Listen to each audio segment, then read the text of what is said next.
Izinkan firman Tuhan terus memperbaharui hidup kita. Jangan biarkan pemahaman-pemahaman kita yang salah menetap di pikiran kita. Izinkan firman Tuhan membersihkan, bahkan mengupdate cara berpikir. Apa yang benar buat saya di 10 tahun yang lalu, hari ini saya anggap tidak sepenuhnya benar. Tuhan mengupdate pengertian saya, Tuhan memperbaharui pengertian saya. It is the time for morning with the word. Puji Tuhan, selamat pagi, bergabung lagi di Morning with the Word di YouTube channel saya, Mario Marcelo. Kembali pagi hari ini saya ajak setiap kita ambil waktu renungkan firman Tuhan. Sebelum kita nikmati hari ini saya percaya hari yang Tuhan sudah jadikan buat kita, hari yang Tuhan sudah bayar banyak kemenangan, banyak berkat, banyak kasih Tuhan di hidup kita di hari ini. Tapi mungkin ada di antara kita yang sedang menghadapi masalah yang rasanya bertubi-tubi, tidak berhenti, dan itu menguras energi kita, tenaga kita, membuat kita rasanya capek, lelah, dan rasanya tidak ada jalan keluar. Semangat kita yang sudah naik, turun, tapi masalah belum juga terlihat jalan keluarnya, dan rasanya kita burn out, kewalahan. Dan pada saat itu rasanya kita perlu ribut. Ribut maksud saya bukan ribut berantem atau berkelahi atau bising, tapi ribut, restart, nyalakan kembali. Karena saya pernah menggunakan komputer saya yang nggak mati-mati, komputernya terus bekerja, dan kemudian satu kali ketika saya sedang mengerjakan sesuatu, dia berhenti, dia seperti tidak bergerak, blank, dan kemudian saya konsultasi kepada teman saya yang juga teknisi, dan kemudian teknisi itu berkata, itu komputer kayaknya nyala terus ya. Iya, nyala terus. Ya coba deh, reboot, di restart, dimatikan, nyalakan kembali. Dan setelah di reboot, di restart, ternyata bisa bekerja lagi, bisa bekerja dengan baik, komputernya bisa berjalan lagi dengan baik. Dan saya percaya firman Tuhan mau kita juga merestart, mereboot hidup kita, supaya kita boleh kembali bersemangat, kembali bersukacita. Dan bersyukur firman Tuhan selalu memberi kita yaitu restart, yaitu mati, nyala kembali, semangat yang baru hadir lagi, datang lagi. Di tengah masalah, tantangan yang rasanya tidak berhenti di hidup kita, kita perlu merestart hidup kita dengan firman Tuhan. Kita perlu percaya bahwa Tuhan punya kesempatan baru di hidup kita. Tuhan selalu punya berkat baru di hidup kita. Di tengah kejatuhan, kegagalan, kecerobohan kita, Tuhan punya sesuatu yang baru, kesempatan yang baru, kesempatan yang lain buat setiap kita. Yuk kita lihat firman Tuhan dikatakan dalam Amsal 24 ayat 16. Sebab 7 kali orang benar jatuh, namun ia bangun kembali. Ayat ini menjanjikan sejatuh apapun imanmu, sejatuh apapun semangatmu, sejatuh apapun kekuatanmu, di dalam dirimu sudah ada kekuatan untuk bangun lagi. Tetapi orang fasik akan roboh dalam bencana. Tapi beda dengan orang yang tidak mengandalkan Tuhan. Dia kena masalah, hancur. Tapi kita orang yang mengandalkan Tuhan, masalah mungkin bertubi-tubi datang di hidup kita, membuat semangat kita jatuh lagi. Tapi kita setiap kali semangatnya jatuh, punya kemampuan untuk semangat kita bangun lagi, bangkit lagi, kekuatannya bangkit lagi. Itu dengan apa? Dengan janji Tuhan. Amsal 4 ayat 18 bilang begini, tetapi jalan orang benar itu seperti cahaya fajar, yang kian bertambah terang sampai rembang tengah hari. Tuhan punya terang di hidup kita yang semakin terang. Tuhan punya rencana ujung hidup kita melihat terang. Mungkin hari ini rasanya gelap semuanya Pak Pendeta, tapi percayalah bahwa ujungnya ada terang dari Tuhan buat setiap kita. Setiap kali kecerobohan, kegagalan kita, Tuhan tidak nyerah, dan Tuhan membangunkan kita kembali, Tuhan menguatkan kita kembali, Tuhan menopang tangan kita kembali untuk kita bangkit dan melihat terang yang Tuhan sediakan buat kita. Ingat, Petrus 3 kali menyangkal Yesus. Dan bagi Petrus ini sebuah kegagalan. Dia mungkin hancur hatinya saat itu. Tapi kita tahu Yesus pandangannya ketika Yesus memandang Petrus kali ketiga menyangkal Yesus. Petrus merasakan bahwa pandangan Yesus bukan pandangan penghakiman, sehingga di Laut Tiberias ketika Yesus bangkit dan menampakkan diri kepada murid-murid, Petrus tidak lari ke arah yang sebaliknya ketika Yesus datang. Makanya saya bilang pandangannya bukan pandangan menghakimi. Kalau pandangan menghakimi ada Yesus, pasti Petrus lari. Karena Petrus merasa dihakimi oleh Yesus. Pandangan Yesus bukan pandangan yang menghakimi. Kenapa saya bilang bukan pandangan yang menghakimi? Ketika Yesus bangkit dan menampakkan diri di Laut Tiberias, Petrus bukan lari ke arah sebaliknya. Petrus lari ke arah Yesus. Karena waktu Petrus menyangkal 3 kali, Yesus memandang Petrus dan pandangannya pandangan yang mengajak Petrus, ayo bangun lagi, bangkit lagi. Tuhan kita, Tuhan yang tidak membuat ketika kita jatuh, dia justru dorongin kita. Dia bukan Tuhan yang membuat kita udah jatuh ketimpa tangga. Enggak. Dia Tuhan yang ketika kita jatuh, menyiapkan tangannya untuk mengangkat kita. Untuk membuat kita bangun kembali. Dan dia punya rencana untuk hidup kita. Lihat berkat Tuhan, lihat terangnya Tuhan. Dan kita tahu akhir kisahnya Petrus. Petrus adalah tokoh iman yang dikagumi juga di perjanjian baru. Bayangannya bahkan menyembuhkan. Dan kesetiaannya dibuktikan ketika dia ditangkap.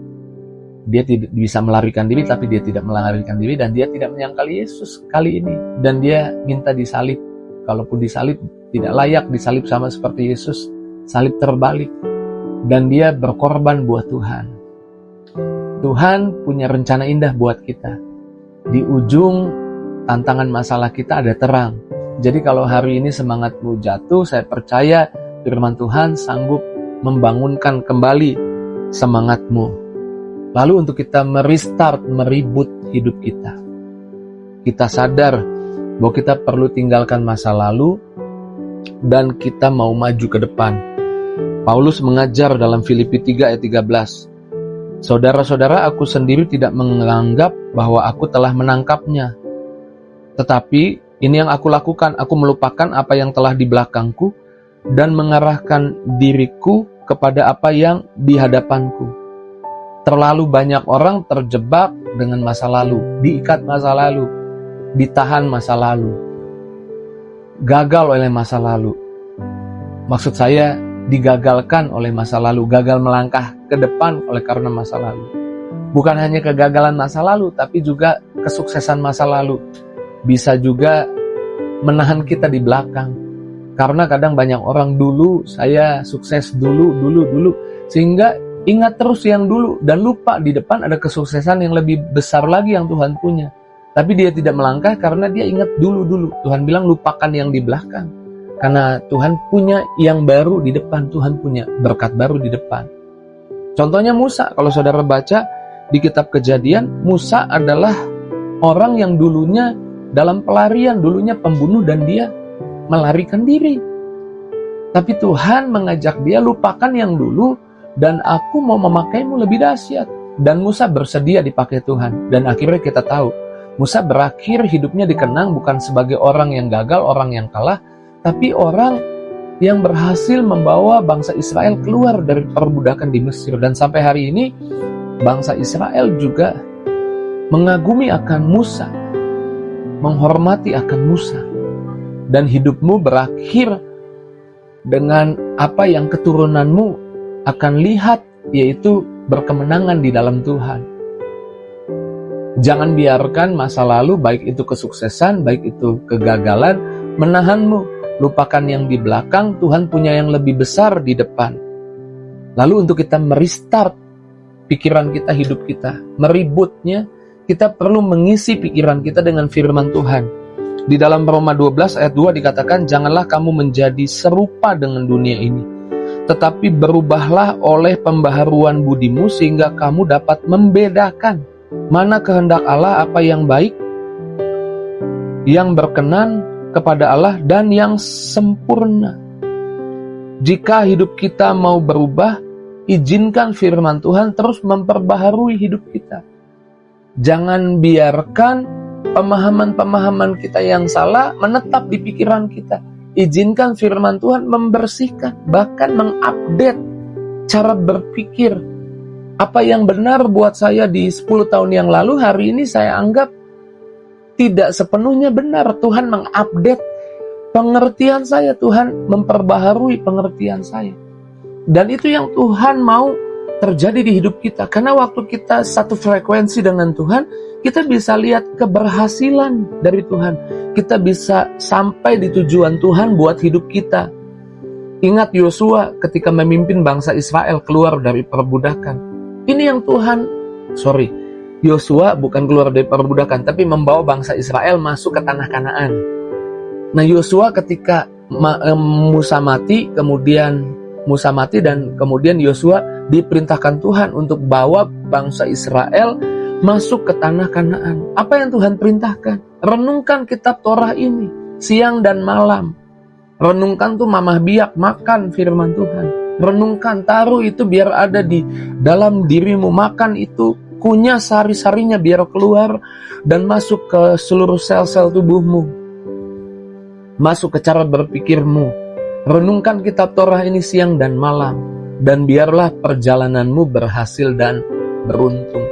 Dan kita tahu akhirnya Yosua berhasil dan beruntung untuk bisa membawa bangsa itu masuk ke tanah yang Tuhan janjikan.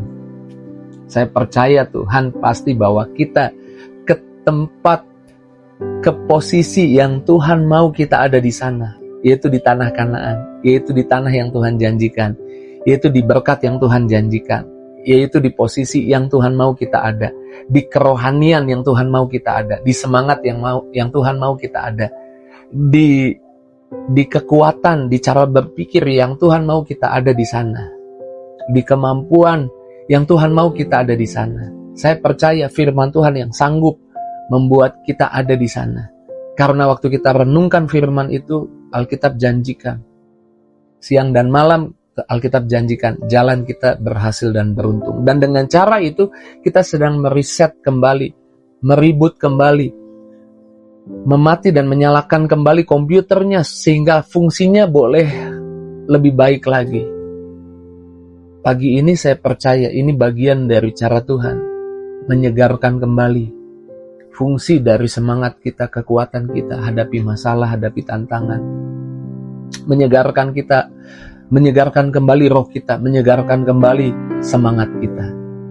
Pagi ini saya percaya ini datang dari Tuhan. Kau bukan kebetulan menyaksikan Morning with the Word, tapi Tuhan sedang meribut hidupmu, merestart hidupmu, supaya fungsinya jadi lebih baik, supaya bisa berjalan jadi lebih baik, dan melihat kebaikan, melihat berkat, melihat tujuan Tuhan buat hidup kita.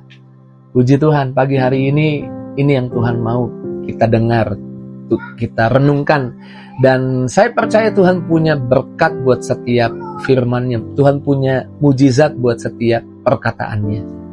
Pagi ini ucap syukur, renungkan apa yang Tuhan katakan, dan kita tutup renungan di pagi hari ini dengan doa. Mari kita doa. Terima kasih buat firman-Mu, perkataanmu yang menguatkan, yang meneguhkan, yang menyemangati kami Tuhan. Sebagaimana komputer yang nyala terus dan kemudian seringkali jadi error, jadi ngehang, dan itu perlu di-reboot, di-restart. Demikian hidup kami yang seringkali lelah, capek, perlu di-restart dengan firman Tuhan. Dan kami bersyukur firman Tuhan merestart kami pagi ini. Kami percaya kami semua yang menyaksikan Morning with the Word disegarkan, dikuatkan kembali, disemangati kembali. Di dalam nama Yesus, maka biarlah yang sakit disembuhkan, yang lemah dikuatkan, yang susah dihibur. Setiap pribadi diberkati firman Tuhan. Di dalam nama Yesus kami bersyukur, kami berdoa. Haleluya. Sama-sama katakan amin.